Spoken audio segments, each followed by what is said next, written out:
అందరికీ నమస్తే. ఈరోజు మనం ఎన్నికల నిర్వహణలో భాగంగా అత్యంత ముఖ్యమైన ఎన్నికల ప్రవర్తన నియమాల గురించి మనం తెలుసుకోబోతున్నాం. ముఖ్యంగా భారతదేశం ప్రపంచం లోపలనే అతిపెద్ద ప్రజాస్వామ్య దేశం. ఈ ప్రజాస్వామ్య దేశానికి నిలువుటద్దం ఎన్నికలు. ఈ ఎన్నికలను పారదర్శకంగా నిర్వహించడానికి ఎన్నికల కమిషన్ ఎంతో ముఖ్యమైన నియమాలను రూపొందించింది. ఆ నియమాలే ఎన్నికల ప్రవర్తన నియమావళి.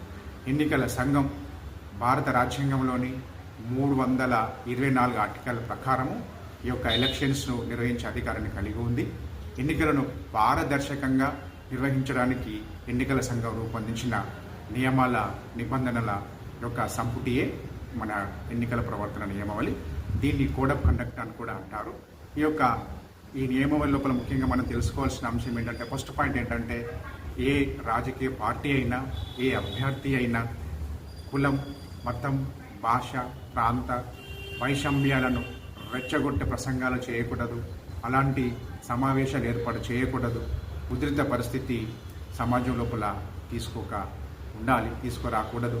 అలా తీసుకొని వచ్చినట్టయితే ఆ యొక్క ఆరోపణ రుజువైతే ఉద్రిక్త పరిస్థితిని ఏర్పాటు చేసిన యొక్క వ్యక్తికి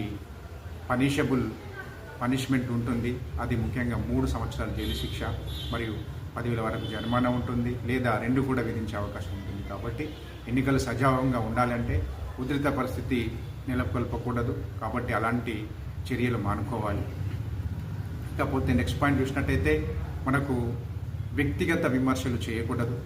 మనం రాజకీయ పార్టీ కానీ అభ్యర్థి కానీ ప్రచారంలో భాగంగా ఏ ఒక్క వ్యక్తిని వ్యక్తిగత విమర్శలు చేయకూడదు. ధృవీకరించబడని విమర్శలు చేయకూడదు. నిందారోపణలు కూడా చేయకూడదు. అలా నిందారోపణ చేసినా కూడా మనకు పరువు నష్టం కింద ఆ వ్యక్తిని అవమానించినట్టు అవుతుంది. కాబట్టి ఇలాంటి విమర్శలు చేయకూడదు. ఇక ఓట్లు సంపాదించడానికి ఏ ఒక్క రాజకీయ పార్టీ కానీ అభ్యర్థి కానీ ముఖ్యంగా మతాలను, కులాలను రెచ్చగొట్టకూడదు. మసీదుల లోపల, దేవాలయాల లోపల, చర్చిల లోపల, ఇతరత్ర ప్రార్థన మందిరాల లోపల కూడా ఎన్నికల ప్రచారం చేయకూడదు. ఇది కూడా నేరంగా పరిగణించబడుతుంది. అంతేకాకుండా నెక్స్ట్ పాయింట్ చూసినట్టయితే, మనం ఏ ఒక్క వ్యక్తిని, ఏ ఒక్క అభ్యర్థిని ఎన్నికల్లో పాల్గొనకుండా చేయకూడదు. అది కూడా నేరంగా రుజువుతుంది, నేరంగా పరిగణించబడుతుంది. కాబట్టి అందరికీ ఎన్నికల్లో పాల్గొనే స్వేచ్ఛను మనకు ఎన్నికల కమిషన్ అనేది ఇస్తుంది. కాబట్టి ఎవరిని కూడా ఎన్నికలకు దూరంగా, కుల పరంగా కానీ మతపరంగా కానీ మనకు ఎన్నికలకు దూరంగా ఉంచకూడదు. ఇక నెక్స్ట్ పాయింట్ చూసినట్టయితే, ఎవరిని కూడా ఓటర్లకు ముఖ్యంగా లంచం ఇవ్వకూడదు, ప్రలోభ పెట్టకూడదు, ఇబ్బంది పెట్టకూడదు, ఫాలో చేయకూడదు, బెదిరింపులకు పాల్పడకూడదు. ఆ విధంగా బెదిరింపు పాల్పడినా కూడా అది నేరంగా రుజువైతే దాన్ని కూడా ఎన్నికల కమిషన్ రూపొందించిన చట్టం ప్రకారం శిక్షార్హులు అవుతారు. కాబట్టి ఈ యొక్క ఓటర్లకు ప్రలోభ పెట్టడం అనేది ఈ యొక్క రాజకీయ పార్టీలు కానీ అభ్యర్థులు కానీ మానుకోవాలి. నెక్స్ట్ పాయింట్ విషయానికి వస్తే, ప్రతి వ్యక్తి కూడా శాంతియుతంగా జీవించే హక్కు అనేది ఉంది.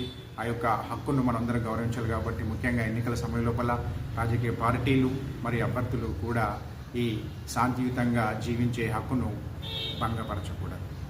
ఇక నెక్స్ట్ పాయింట్ విషయానికి వస్తే, మనం ఏ ఒక్క వ్యక్తి యొక్క వ్యక్తుల యొక్క అభిప్రాయాలకు వ్యతిరేకంగా సమావేశం నిర్వహించకూడదు. తర్వాత వాళ్ళ అభిప్రాయానికి వ్యతిరేకంగా మీటింగ్లు కానీ పికెటింగ్లు కానీ నిర్వహించి ఆ యొక్క వ్యక్తుల యొక్క అభిప్రాయాలను మనం అగౌరవపరిచి వాళ్ళని రెచ్చగొట్టే కార్యక్రమాలు చేయకూడదు. నెక్స్ట్ పాయింట్, మనం ఏ ఒక్క వ్యక్తి కానీ ఏ ఒక్క సంస్థ కానీ వాళ్ళ యొక్క భవనాలను, స్థలాలను, కాంపౌండ్ వాల్స్ను మనం అనుమతి లేకుండా కట్అవుట్లను కానివ్వండి, జెండాలను కానివ్వండి, పోస్టర్స్ని కానివ్వండి, నినాదాలను కానివ్వండి రాయకూడదు. అది రాసినా కూడా ఆ వ్యక్తి కంప్లైంట్ చేస్తే అది శిక్షార్హం అవుతుంది. కాబట్టి వ్యక్తి యొక్క పర్మిషన్ తీసుకొని మాత్రమే ఆ యొక్క స్థలాలను, భవనాలను, కాంపౌండ్ వాల్స్ను ఉపయోగించుకోవాలి. ఇక నెక్స్ట్ పాయింట్, ప్రభుత్వ ఆస్తుల విషయం లోపల, ప్రభుత్వ కార్యాలయాల లోపల ఎలాంటి ఎన్నికల యొక్క సమావేశాలు కానీ ఎన్నికల యొక్క ప్రచారం కానీ చేయకూడదు. కటౌట్లు పెట్టకూడదు, కరపత్రాలు పంచకూడదు, నినాదాలు రాయకూడదు. ఇవన్నీ చేయడం కూడా నేరంగా పరిగణించబడుతుంది. కాబట్టి ప్రభుత్వ కార్యాలయ లోపల ఎలాంటి ఎన్నికల ప్రచారం నిర్వహించకూడదు. ఒకవేళ ఏదైనా నిషేధం లేని ప్రాంతం లోపల నిషేధం లేకపోయినట్టయితే అన్ని రాజకీయ పార్టీలు అందరు అభ్యర్థులు కూడా సమానంగా ఆ యొక్క ప్రాంతాన్ని వినియోగించుకోవచ్చును. నెక్స్ట్ పాయింట్ చూసినట్టయితే ప్రభుత్వ ఆస్తులను కానీ ప్రైవేట్ ఆస్తులను కానీ ఏ యొక్క అభ్యర్థి అయినా ఏ ఒక్క పార్టీ అయినా కూడా ధ్వంసం చేసినట్టయితే ఆ వ్యక్తులు ఫిర్యాదు చేసినప్పుడైతే ఆ యొక్క అంశాన్ని ఫిర్యాదు రూపకంగా ఎన్నికల అధికారులకు విన్నవించినట్టయితే వాళ్ళు ఆ యొక్క ధ్వంసం చేసిన వారిపైన చర్య తీసుకునే అవకాశం ఉంటుంది. ఇక ఏ యొక్క విద్యా సంస్థను కూడా ఎన్నికల ప్రచారాలకు ఎలాంటి విద్యా సంస్థలను ఎన్నికల ప్రచారాలకు వినియోగించకూడదు. ఇది ఎన్నికల కమిషన్ రూపొందించిన నియమావళి లోపల ముఖ్యమైన భాగాలు. ఇక సమావేశాల సమయం లోపల ఏదైనా ఊరేగింపు కానీ సమావేశం కానీ ఏర్పాటు చేయాలనుకున్నప్పుడు ఏం చేయాలంటే అభ్యర్థులు కానీ రాజకీయ పార్టీలు కానీ ముందస్తు పర్మిషన్ తీసుకోవాలి. తీసుకున్నాకనే సమావేశాన్ని ఏర్పాటు చేసుకోవాలి. ఈ సమావేశం ఏర్పాటు చేసుకునే క్రమం లోపల ఎలాంటి ట్రాఫిక్ ఇబ్బందులు తలెత్తకుండా చూసుకోవాలి.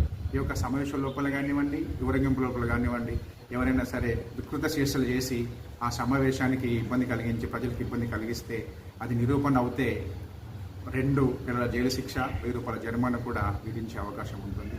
కాబట్టి ఎన్నికల సమయం లోపల ప్రతి ఒక్క పౌరుడు, ప్రతి ఒక్క వ్యక్తి, ప్రతి ఒక్క ఓటరు కూడా తమ వంతు బాధ్యతగా, తమ వంతు విధిగా పాల్గొని ఖచ్చితంగా ఎన్నికలను విజయవంతం చేసి ఎన్నికల సంఘానికి కోఆపరేట్ చేస్తూ ప్రజాస్వామ్యాన్ని విజయవంతం చేయాల్సిన బాధ్యత ప్రతి ఒక్క భారతీయునిపైన ఉంది. కాబట్టి అందరూ కూడా ఈ నియమాలను తెలుసుకొని నియమాలకు అనుగుణంగా ఉండాల్సింది కోరుకుంటూ ముగిస్తున్నాను.